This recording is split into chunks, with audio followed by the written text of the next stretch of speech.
1 Samuel, é no Antigo Testamento, capítulo número 3, a partir do verso 1 em diante.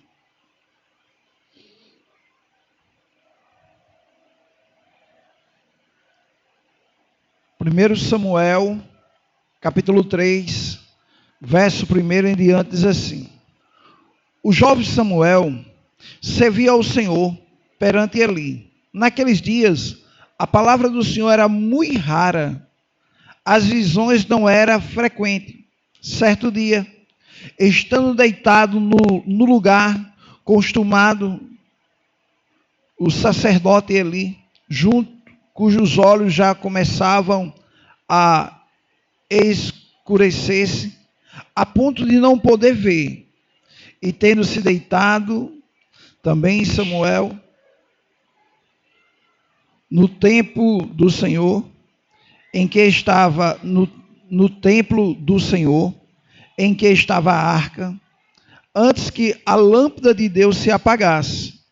O Senhor chamou o menino: Samuel, Samuel. Ele respondeu: Eis-me aqui. Correu a Eli e disse: Eis-me aqui, pois me chamaste. Mas ele disse: Não te chamei, torna a deitar. Ele se foi e se deitou. Tornou o Senhor a chamar: Samuel. Ele se levantou, foi a Eli e disse: Eis-me aqui, pois tu me chamaste. Mas ele disse: Não te chamei, meu filho, torna a deitar. Versículo 7. Porém Samuel ainda não conhecia o Senhor, e ainda não lhe tinha sido manifestado a palavra do Senhor. O Senhor, pois, tornou a chamar Samuel terceira vez. E ele se levantou e foi a Eli e disse: Eis-me aqui, pois me chamaste. Então entendeu Eli que era o Senhor que chamava o jovem.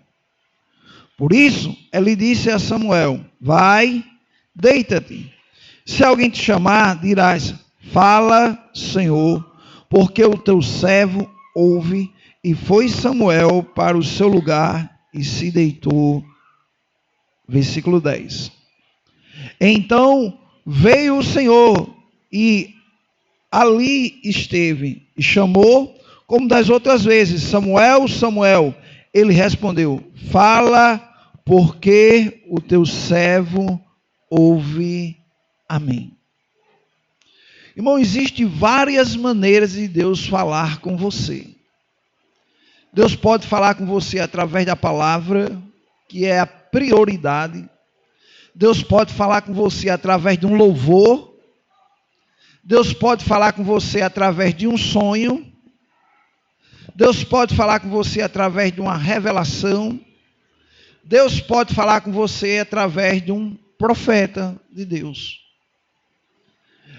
Então, irmão, e também Deus fala conosco através de chamado de testemunho interior. É que você ouve, você pensa que foi aqui, mas Deus falou aqui dentro de você. E você pensou que foi aqui. Então, a palavra de Deus, ela tem alguns exemplos de homens que oraram e Deus falaram com ele. Abra sua Bíblia em Mateus, capítulo 2, versículo 13.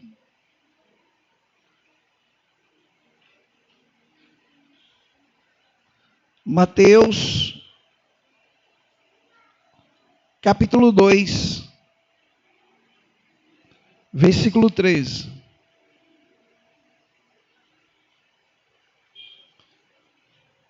É o Novo Testamento, é o primeiro livro do Novo Testamento. Mateus, capítulo 2, verso 13. Olha só o que diz. Tendo eles partido, eis que apareceu um anjo do Senhor a José em sonho, e disse: Dispõe-te, toma o menino, sua mãe, foge para o Egito, e permanece lá, até que eu te avise, porque Herodes há de procurar o menino para matar. Deus falou através de que aqui? Sonho, isso. Isso é você ler para você entender o que você está lendo. Versículo número 19, do mesmo capítulo.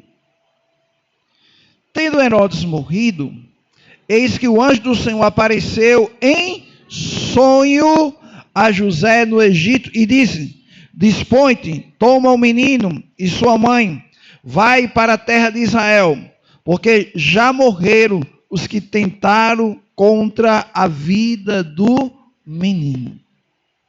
Então Deus falou o quê? Através de sonho. Irmão, agora nem todo sonho é de Deus também não, viu?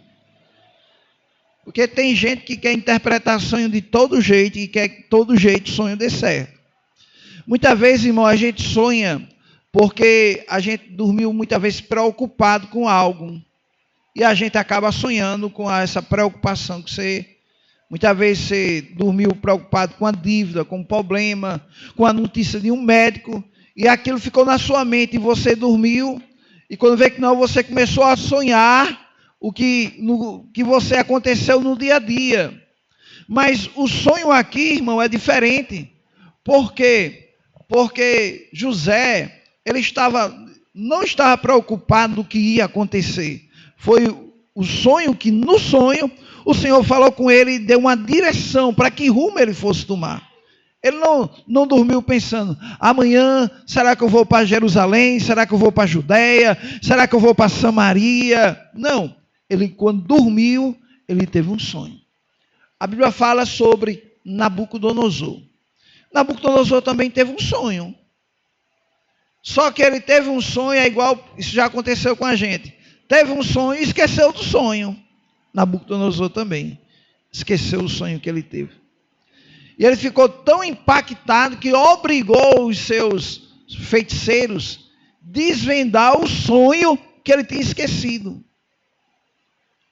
Mas era um sonho profético que Deus tinha falado também.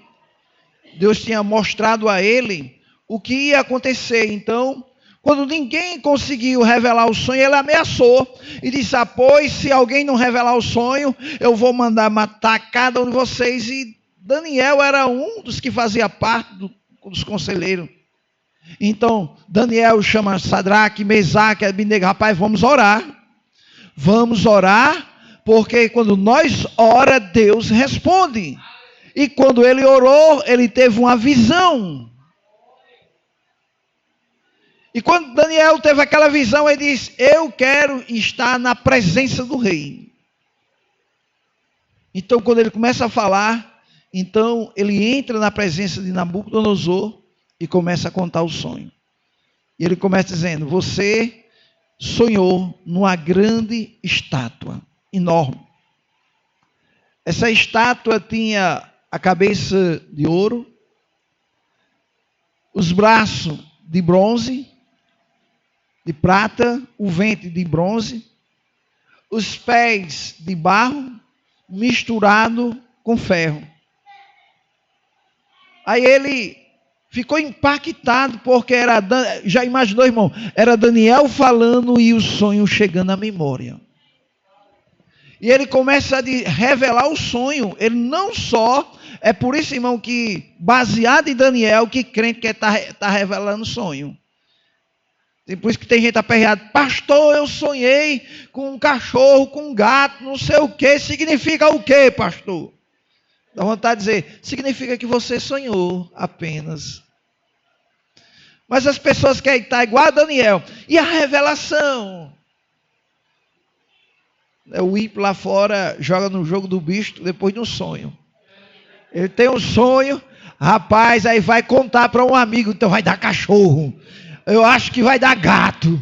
Então as pessoas, irmão, por causa do sonho, quer acertar no jogo do bicho, que é um negócio que o dono lá escolhe o bicho que vai dar. Não é o sonho dele, não. É o dono que escolhe. É o dono que diz: rapaz, a aposta está maior em quem? Está em cachorro, então bota aí que vai dar gato. Para o pessoal não ganhar muito dinheiro. Então, irmão, nós precisamos entender que hoje, na nova aliança, Deus pode falar através de sonhos. Mas você tenha cuidado, não vai jogar no jogo do bicho quando ele dá um sonho não, viu? Então, irmão, o Nabucodonosor teve um sonho, Daniel revelou o sonho e começou a explicar que a cabeça simbolizava o primeiro império, que era a Babilônia. Os ombros simbolizavam o segundo império, que eram os medos e os persas. O ventre simbolizava que era a Grécia, que era o terceiro império. E as pernas, em parte de barro e em parte de ferro, que era o império romano. Então Deus falou, Daniel orou e Deus revelou a ele um sonho. Então quer dizer que Deus fala através de sonho. Então, irmão, Deus também fala através de profeta. Nós precisamos entender, irmão, que nem todas as pessoas hoje que profetizam, abra sua Bíblia em Romanos, capítulo 8, versículo 14, para a gente ler primeiro essa passagem aqui.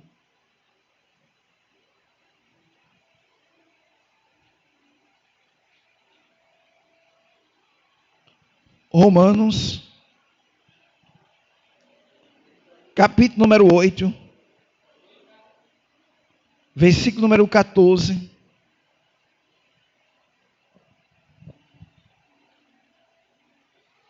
Romanos, capítulo 8, versículo número 14.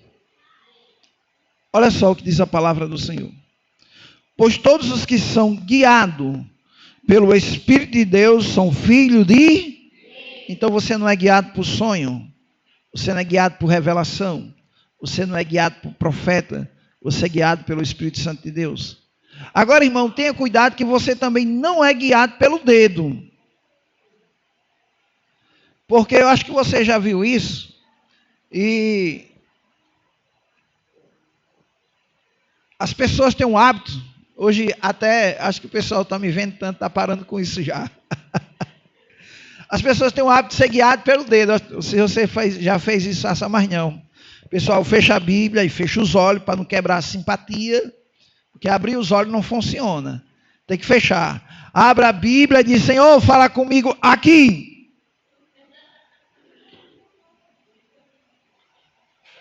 Irmão, eu fico pensando, se você abrir a Bíblia em alguns textos, por exemplo, um dos textos bem interessantes que eu acho impactante, é se você abrir a sua Bíblia, abra aí a sua Bíblia, Salmo 53, verso 1.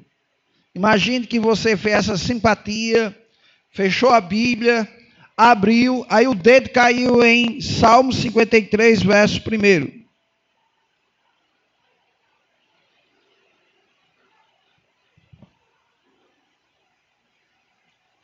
Salmo 53, verso número 1. Diz o insensato no seu coração, não há... Eita, Deus não existe? Insensato aqui é o ateu. O ateu é que quer provar que Deus não existe. Então, irmão, a gente tem que ter cuidado que nós não fomos feitos a ser guiados pelo dedo, mas pelo Espírito Santo de Deus. Versículo número 15, Romanos 8, 15. Porque não recebesse o espírito de escravidão para viver outra vez atemorizado, mas recebesse o espírito de adoção baseado no qual clamamos Abba, Pai. Versículo 16. O próprio Espírito, que é o Espírito Santo, testifica com o nosso espírito que somos filhos de Deus. Essa palavra testifica é fala, se comunica. Então, irmão, a prioridade hoje, Deus vai lhe guiar através de um testemunho interior. E o que é isso, pastor? Testemunho interior. Todo mundo já passou por isso sem saber.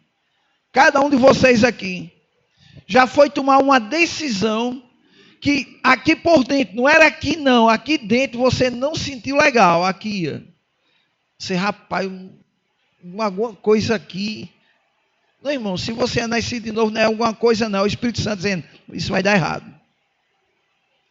Mas teve decisão, irmão, que você foi tomar, que você teve paz. Você ficou tranquilo, você não tinha dúvida. Isaías vai dizer que é em paz que Deus nos guia. Então, se você vai tomar alguma decisão, não tem paz no seu coração, não faça. É o Espírito Santo dizendo assim: ei, está errado, está errado, está errado. Ei, essa decisão é errada. E você, rapaz, aqui dentro não estou legal, não estou legal. Então, irmão, o Espírito Santo dizendo: ei, não faça não, não faça não.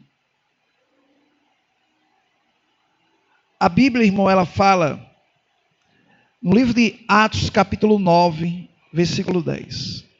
Atos dos Apóstolos. É antes de Romanos. Se você está em Romanos, capítulo 9.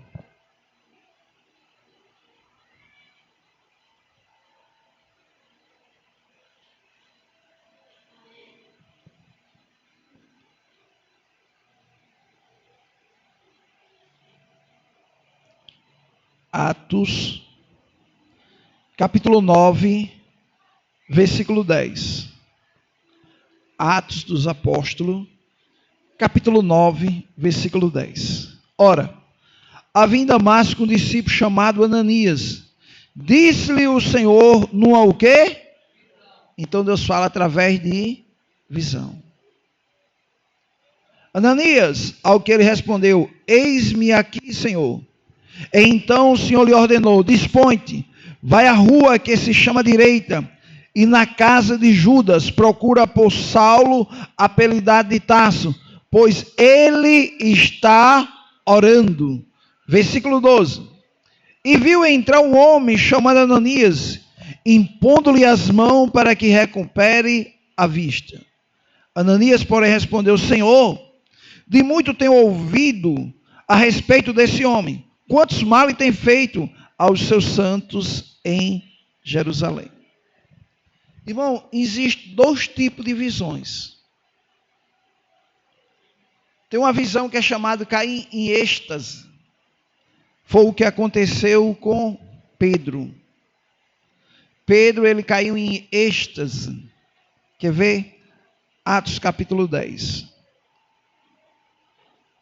Versículo 9. Atos 10, verso 9. Pedro, ele foi orar. E quando ele começa a orar, olha só o que aconteceu. Olha como Deus falou com ele. Atos capítulo 10, verso 9. No dia seguinte, indo eles de caminho e entrando já perto da cidade, subiu Pedro ao eirado por volta da hora sexta, a fim de orar. Verso 10. Estando com fome, quis comer, mas enquanto lhe preparava comida, sobreveio um êxtase. Irmão, um êxtase, você tem uma visão que você não sabe se você está dentro do seu corpo ou fora do seu corpo. Você não sabe se está com todos os seus órgãos funcionando ou você teve é chamado de visão aberta. Então, um êxtase, e o que foi que aconteceu? Olha só o que aconteceu, versículo 11. Então viu o céu aberto, e descendo um objeto como se fosse um grande lençol, o qual era baixado à terra pelas quatro pontas, contém toda sorte de quadrúpedes, répteis da terra e aves do céu. Ouviu-se uma voz que se dirigia a ele: levanta-te, Pedro, mata e come. Mas Pedro replicou: de modo nenhum, Senhor, porque jamais comi coisa alguma comum e imunda. Segunda vez a voz lhe falou: ao que Deus purificou, não considere o que? Comum, ou na tradução, imundo. Irmão, o que é que Deus estava falando com Pedro? Presta atenção, Pedro era um judeu, e Deus queria que ele fosse pregar na casa de Cornélio, que era um gentio, que comia todo tipo de animal que ele viu quando o lençol desceu. Então aquele lençol que ele viu não era um lençol real, como esse lençol que você dorme e se enrola com ele. Porque ele caiu em êxtase. Quando ele caiu em êxtase, Então, é igual aquela pessoa que passa muito tempo jejuando e vê. Eu vi um cabo que via demônio até na fechadura da porta. Então, quando a pessoa cai em êxtase, você pensa que para você é real, mas talvez só você está vendo. Tem pessoa que pode estar do seu lado e não está vendo a mesma coisa que você está vendo. Então o Senhor estava tratando Pedro, porque ia chegar uns gentios e ia convidar ele para ir na casa de Cornélio.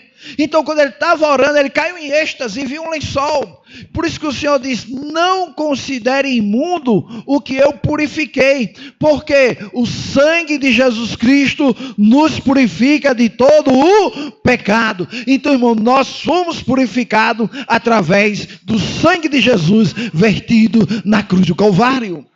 Então o Senhor já estava revelando a Pedro, tratando com Pedro, para que quando chegasse aquelas pessoas, ele entendesse a visão que ele teve. Por isso, irmão, que Deus fala ainda hoje através de visão. Você precisa. Por isso chegou um irmão, não sei se foi ontem, é porque tem vezes que eu estou.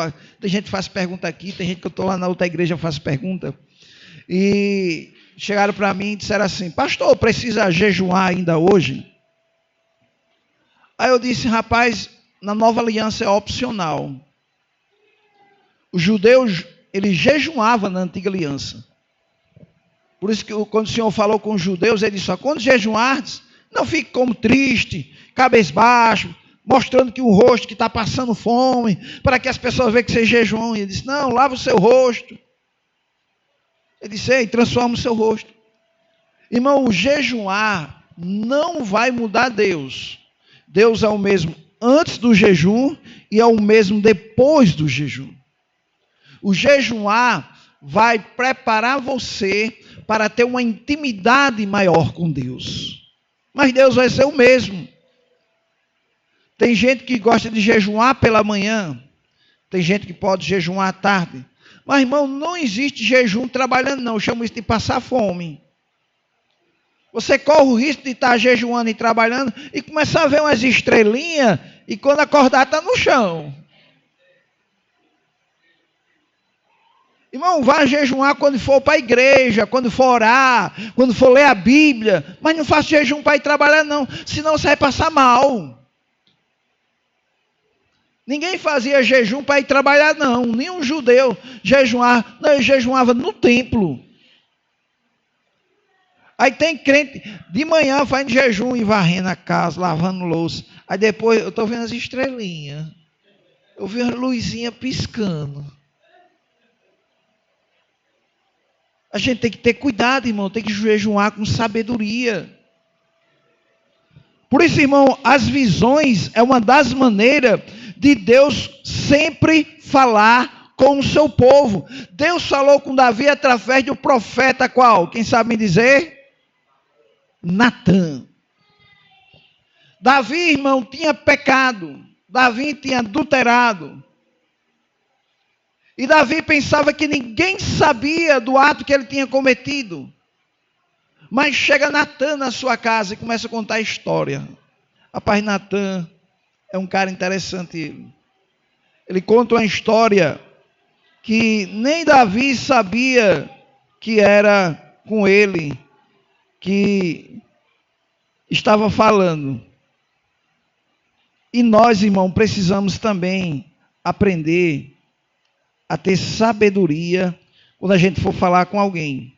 Para a gente não dar uma péssima notícia, você tem que aprender a ser uma pessoa sábia. Natã, nós vamos ver aqui na Bíblia.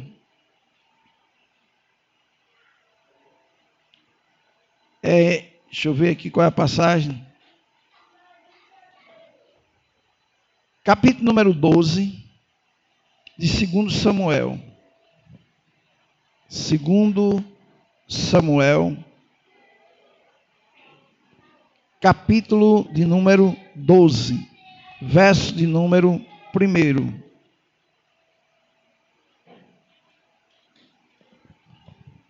Olha só como Deus fala através dos profetas. 2 Samuel, capítulo 12, verso 1.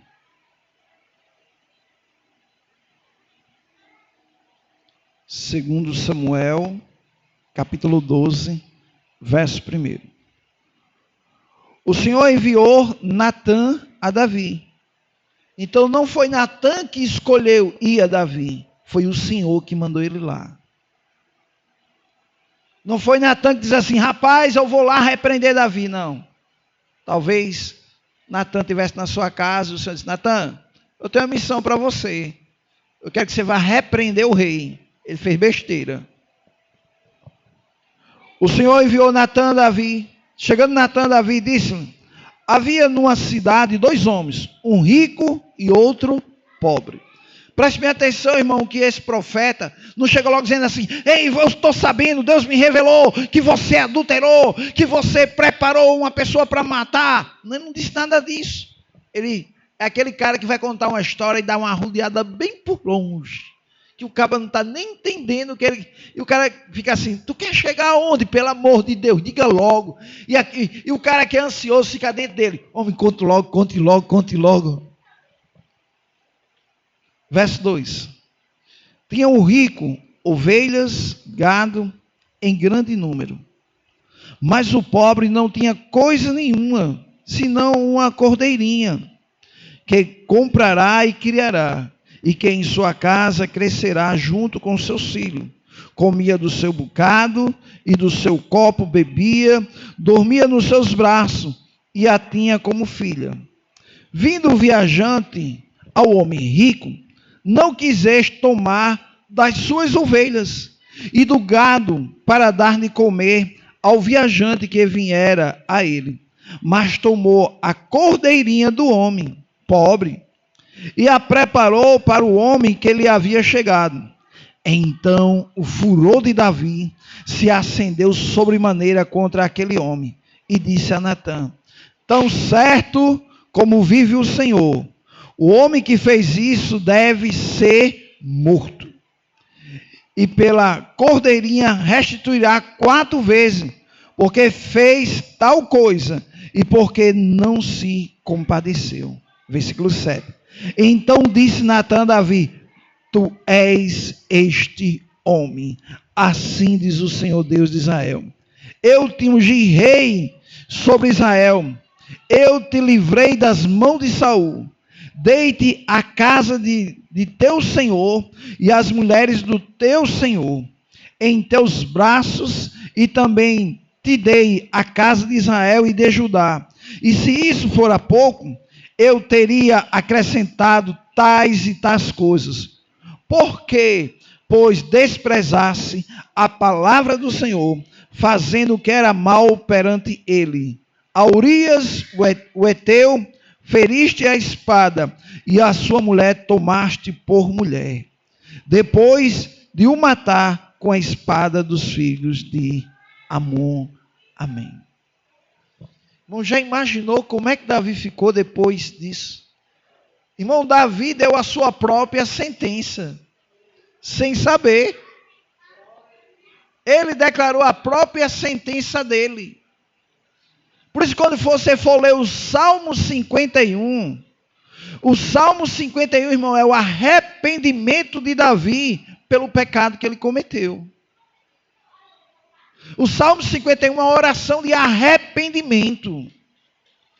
O Salmo 51 é Davi quebrantando seu coração diante de Deus. Depois que o profeta chega e começa a falar a ele o que ele fez, ele ficou talvez impactado com aquilo. Salmo 51. Olha só o que diz.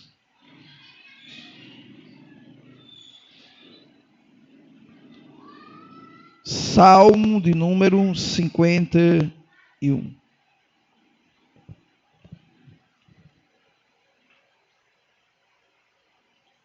Quem citou este salmo quando também pecou foi um dos maiores pregadores que está vivo até hoje. É Jimmy Swaggart. Jimmy Swaggart, você pode procurar no YouTube, botar lá, pastor Jimmy Swaggart, e ele cita esse salmo quando ele pecou também. E olha o que diz o Salmo 51. Compadece de mim, ó Deus, segundo a tua benignidade, segundo a multidão das tuas misericórdias, apaga as minhas transgressões. Lava-me completamente da minha iniquidade, purifica-me do meu pecado, pois eu conheço as minhas transgressões, e o meu pecado está sempre diante de mim. Pequei contra ti somente. Fiz o que é mal perante os teus olhos, de maneira que serás tido por justo no teu falar e puro no teu julgar. Eu nasci na iniquidade e em pecado me concedeu minha mãe. Eis que te compraze na verdade, no íntimo e no incôgnito me faze conhecer a sabedoria. Purifica-me com ísopo e ficarei limpo, lava-me e ficarei mais alvo do que a neve. Faz-me ouvir o júbilo de alegria, para que exulte os ossos que esmagasse. Esconde o rosto dos meus pecados e apaga todas as minhas iniquidades. Cria em mim, ó Deus, um coração puro, renova dentro de mim um espírito inabalável. Não me repulse da tua presença, nem me retire o teu Santo Espírito. Restitui-me a alegria da tua salvação, e sustenta-me com o espírito voluntário. Então ensinarei aos transgressores os teus caminhos, e aos pecadores que converterão a ti. Livra-me dos crimes de sangue, ó Deus, Deus da minha salvação, e a minha língua exaltará a tua justiça. Abre, Senhor, os meus lábios, e a minha boca manifestarás os teus louvores. Pois não te compraze em sacrifício, do contrário, eu te daria, e não te agrada do holocausto. Sacrifício agradável a Deus são o espírito quebrantado, coração compungido e contrito. Não o desprezarás, ó Deus. Faze bem, ó Sião, segundo a tua boa vontade.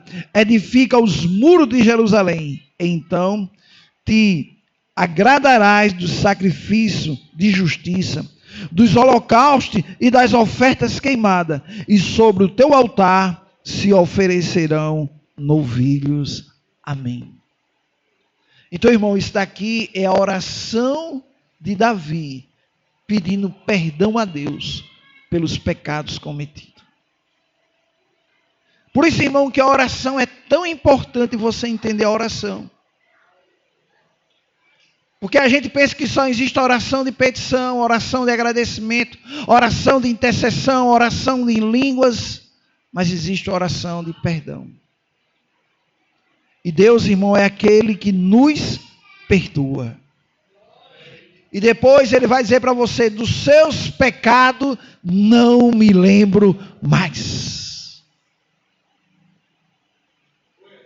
É igual a Martim Lutero.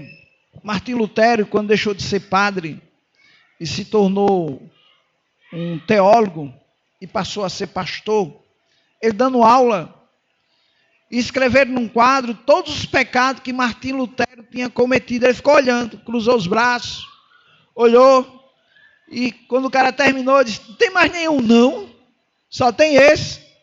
Agora escreva aí embaixo, o quê?